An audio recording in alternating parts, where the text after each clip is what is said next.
Chances are, if you are trying to find a job in IT or tech and you can't find it, you're looking wrong. And in this video, I want to go over the right way to look for a job on the internet. Now, there are other ways to get jobs, of course, like meeting people in person, going to career fairs, things like that. That's not what we're going to talk about today. We're just going to talk about the internet. And we're not going to talk about how you should apply, what you should do with your resume, things like that. We're just going to talk about how to find the job.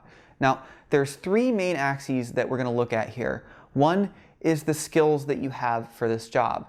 The other is the type of job, and I mean the level of job, like entry level / junior, internship, or just a normal full-time job for someone with experience. And the last is location. So we're going to go over all those and what the best way to find jobs in that area are. So first, let's take a look at how I find jobs and exactly what I use to do it. So this is it, guys, your old pal Google. So I'm just going to show you what you need to do to actually allow yourself to find jobs using this search engine. And that is just to type, I'll do something simple, database administrator jobs. Jobs is that keyword. So put that in, and you're going to see this thing at the top for jobs. Now, if you click that, it's going to open up kind of a new UI. And there are several things you can do here. One is you can browse jobs, and you can click on them, and you can kind of see what they are, and it can take you to the place to apply for them. The other thing you can do is sort of adjust your keywords. And then the other important thing you can do is you can choose the location, and we're going to talk about that in a second. So I did just do the search, but I did a terrible job. If you try to search for jobs this way, you probably are not going to have a lot of luck. And I'm guessing if you're having trouble finding a job, this is the type of thing that you might be doing. So before we go on, if you like this video and this type of stuff, please go ahead and give this video a like. It super helps me out. Yep, please just hit that like button. Thank you. So what did I do wrong here? Well, I searched for a very generic job title, and I didn't mention any skills. So there are two problems with this. One is that you're going to find jobs that have the right title, but don't have the right requirements as far as skills. And the other is that you're going to be applying for jobs that everyone and their dog are applying for. So let's do this better. Let's say I know MySQL. That's the kind of database stuff I've done. So do MySQL jobs. Now I get a much better set of jobs, and these are jobs that less people are likely to be looking at. And some of these, like this one, don't even say database administrator in them, but they still need that skill, and some of them may actually be database administrator jobs. They just didn't say that in the job listing. Now let's try another one. So this is a programming language, Java, but this is a framework within it, Spring jobs. So let's look for that. And now, if I have done Java and used Spring, I can all of a sudden find jobs that are specifically asking for my skill set. Now, just because they don't have the title in their name doesn't mean they're not real good jobs, and it doesn't mean they're not looking for employees. Now, you might be saying, Mark, that's great, but every time I search for jobs like this, I see a ton of jobs that want a ton of experience. Well, first off, I can say, unless they are specifically looking for a senior role, go ahead and apply regardless of your exact number of years of experience. The job I got and I have now, I did not have as many years of experience as was required on the application. That's put there as kind of wishful thinking and even inquiring about, hey, why did you guys put that many numbers of years of experience when you were willing to give me the job and even be happy to give me the job with less than that? And I didn't get a really good answer. But it's sort of wishful thinking is why this type of thing happens. Now, if you are looking for a job when you're in a specific time in your career, there are ways to do that on Google. Okay, back to Google. Let's try this. Junior Java Spring jobs. So would you look at that? First result is a junior level. Now, you may notice it takes 5 to 7 years of experience, but we will talk about that. Now, we can also do this with internships, and let's try it. Java Spring internship, or I'll just do intern jobs. Let's see what happens there. So here you go, Java developer intern, Java developer intern. And I know that Leidos is a real company, so this is something that could work for you if you're looking for an internship. Now I'm going to give you a pep talk I wish somebody had given me, because I know a lot of you are saying, but Mark, I don't have any of these specific skills. Have you worked with any of these things? Have you experimented with them? Have you used them? If so, you have the skill as a junior, put it down and look for things that need it. If you need to study up on it before you go into the interview, that's fine, but just go ahead and apply. List that type of thing on your resume. You did this thing. That counts as experience. If you have this idea in your head that everybody working in industry is just a complete expert, knows everything on a certain type of technology that they're working in, you're wrong. Even the best people in areas, there's a ton of stuff that they don't know. So if you're trying to get into a junior role and you feel like you've just done enough with something to do something really simple, that's fine. Apply for it anyway. You can always get better. If you know you're going to have an interview, go ahead and study up on it before you go into that interview. But if you have done something and it's something that you feel like, hey, I think I could do this in a job, or I can enjoy this as a career, then that's the type of thing you should look for. And you should consider yourself to have the experience. So what if you have a certification? Let's take Network Plus as an example. Type Network Plus certification jobs. Now, what you're going to end up with here is a lot of jobs that are kind of cut out for that certification. If you look into them, you might even find some that specifically list that as a requirement. Now, so far we've learned some good tricks, but let's get to one of the most important things if you want to search well when you're doing this, and that's going to be your location. Now, you could fall into one of several categories. You could be somebody that needs to find a job where you are, in which case what we've been doing so far is fine. You can see Google can figure out where I am and it's going to search for just that area. But what if you're a person like just out of college and you are willing to move anywhere? Well, I'm about to show you that, and the other one is going to be if you're somebody who's willing to move a certain distance but not too far. Okay, so let's start with if you're willing to work anywhere. This is the best situation. So let's do our Java Spring jobs. But then after that, well, we'll just go ahead and search for it actually. And so we get, our old search. And what you can see it's doing here is it's giving me jobs right near me. Now, maybe I don't only care about jobs that are near me. Maybe I actually want to get away from where I am. So you can, touch the location and do anywhere, but you'll notice something that it's still showing me jobs in Maryland, which is where I live. So what you should do instead is just type United States after that. And I live in the United States. If you live somewhere else, some other country, just type that country. But you can see now I'm getting jobs in a lot of different places. Sunnyvale, California, Charlotte, North Carolina. These are all a little further away and they give me some options.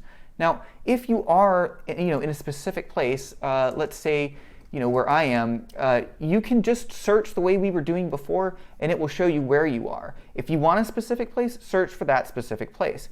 And beyond that, if you want something that is maybe a little farther away, you can do the state. Like I could do Florida if I lived in Florida. And then I'm just going to get jobs in Florida, which in tech is mostly going to be in Tampa and maybe some in Orlando. Let's say I was willing to go a little further away. What I recommend is think of cities where jobs may be. Let's say Jacksonville, and search that way, and then you're going to get jobs in Jacksonville.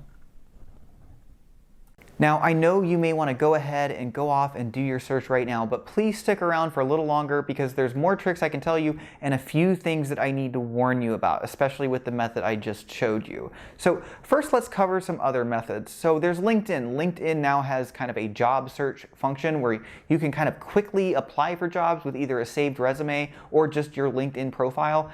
I've never found any success with this whatsoever, not even as much as a call or email, but you can apply for a lot of jobs really, really quickly. So if your whole goal in applying for jobs is to shout back at your mother and or wife, hey, I applied for 500 jobs today, then LinkedIn is probably the place you want to go.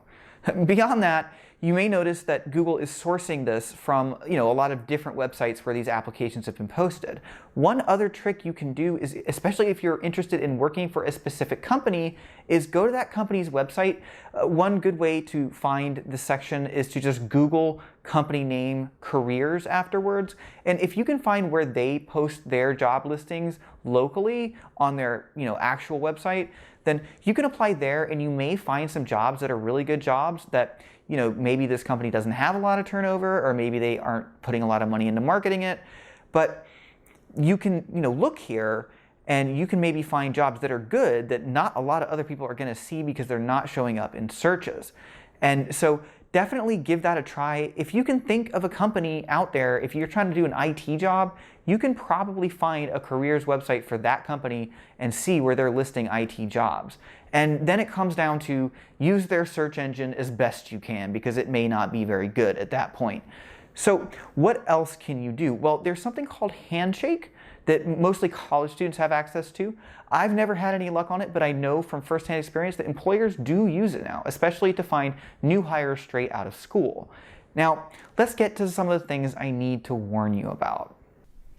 Okay, so let's look at these Java Spring jobs in Jacksonville. Well, I'm noticing some companies I think I've heard of, some I haven't, but they sound, kind of legitimate. But I see this cloud one all over the place. What is this? Cloud team, interesting. So they have all these postings that are very simplistic, and they seem to have a lot of job listings. They must be looking for a lot of people. I wonder what's going on with them. So let's Google them. Cloud team. Okay, they have a website. Cloud team. See this word here, staffing? That is a huge red flag. And see how they don't really talk about anything but staffing? That is another huge red flag. So what these companies are going to do is hire you and then contract you out. You want to avoid these companies like the plague. Now, aside from the word staffing being on their website, there's more things that you can use to find, who these companies are. One is that if you do apply and they call you within a few hours, that's a big red flag that there's some kind of problem. One, you never heard of this company, their website talks about staffing, and then the fact that they just call you back immediately. That could be a dream come true, and it will feel like it, but the truth is, it is too good to be true. What these companies want to do is hire you, and then they're going to pay you dirt, maybe have you go take some kind of training course that you don't need, and you're going to be basically contracted to some other company where your best hope of getting out is going to be to convince the company they're contracting you to take you on full-time after a while. But that's going to lead to years of you working for crap wages for these companies. And the thing is, for a company to buy you out, they actually have to buy out your contract. They can't just say, we're going to hire you full time. The deal this company, that you're contracting with, it has with this company, this cloud, whatever it was, is that they're going to, contract you to do some kind of project work. And then if you want that employee, you have to buy out their contract, which is a decent amount of money, more than they would just have to pay you. So yes, avoid these companies like the plague. They are predators. I'm sorry to tell you that. I'm not saying they're completely useless. If you're somebody who's gotten out of school and really doesn't have any skills, that you feel like there's no other way you can get a job, then this could work for you. That whole route of, doing it just to get the experience and getting paid crap wages and taking whatever training course they want you to, that could work if you have no other option. But avoid these things like the plague. Now, the next thing to worry about is something that you will find on LinkedIn, and that is recruiters. So recruiters will actually just message you out of the blue with this amazing job opportunity. So here's the first problem with that. If they're trying to set you up with a job, the fact is that job is out there and you can apply for it yourself. You don't need a recruiter to do it. And if you go through a recruiter, the thing is, you're going to end up with the same job you could have gotten yourself, and they're going to take a portion of your pay for the first year or so. So there's no real reason for you to go through a recruiter. And what really bugs me about recruiters is that I never got contacted by recruiters on LinkedIn until I had my first ServiceNow internship. And ever since then, Nelson Frank has been contacting me regularly. Now, they are very nice, very polite, and I'm sorry to be blasting you guys if you're watching, but my question is, where were you guys when I didn't have my internship and I didn't have any experience? I was talented. I knew how to program. I was trying to sell myself, and it was hard.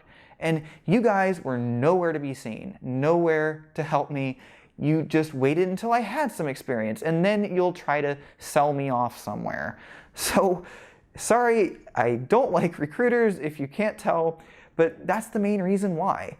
they're finding a commodity, which is experience, and they're trying to monetize it while adding nothing of value to the industry at all. So yes, if you are contacted by a recruiter, be wary. It can be, it's not always bad. You could be set up with something good that maybe you couldn't have found yourself or whatever. It's not always a terrible experience, but they're not going to contact you, first of all, unless you have professional experience. And beyond that, like I said, if they contact you, here's what I would do. Talk to them enough to figure out the details of the job, and then go look for it yourself and apply. I don't really feel for recruiters in this industry. I kind of feel like they're a waste of space. So, okay guys, I hope this video helped you. I hope it didn't end on too much of a hot note there. At least you know how I feel about certain things. The main thing is, I hope this can help you in your career, because a lot of people I know, they're searching for this, vague job title because that's the job title they want. The main thing you can do is search for skills. Search for the skills that you have. Don't worry about whether you think that qualifies as you having that skill. If you spend too much time worrying about that, you're just going to be sitting there and not getting the job, and the employer will be sitting there not having you there when they, could have used you. And that's been my experience, is that basically what you think your skills are what you've been able to do. If you were able to do it for either school or for yourself in a personal project or for a certification, you can do it for them too, and that's what they're looking for. Now, the reason I'm doing a video like this is not just because I want to help people find jobs, but because there is a big mismatch in the industry. You might think if you're trying to find a job and having no luck, that the industry is just overcrowded with people looking for jobs, and it's a bubble waiting to burst, and there's just too much competition. But believe it or not, on the other end, there are employers trying to find someone that's good for that job, and they don't understand why they can't find anyone. Now, part of that a lot of times is because they're not really good at SEOing their job applications, and there's a lot of good reasons they might not be good at it. I mean, if they don't have a lot of turnover and this is actually a good place to work, why would they be good at it? And they put stuff out there where, it has things like 5 years of experience when they really just want someone that can do the job. And yeah, I don't really know why they do that. But I guess my point is, there is another side to this too, where there are employers that can't fill a job. And I imagine that job is a job you might really want to have. So learning how to search for these jobs a little bit better will actually bring up these job applications that these companies have out there, and they can't understand why they can't find anybody for it. So anyway, hope you guys liked this video. If you did, please give it a like. It helps me with the YouTube algorithm. If you really like this, please subscribe, and have a good night.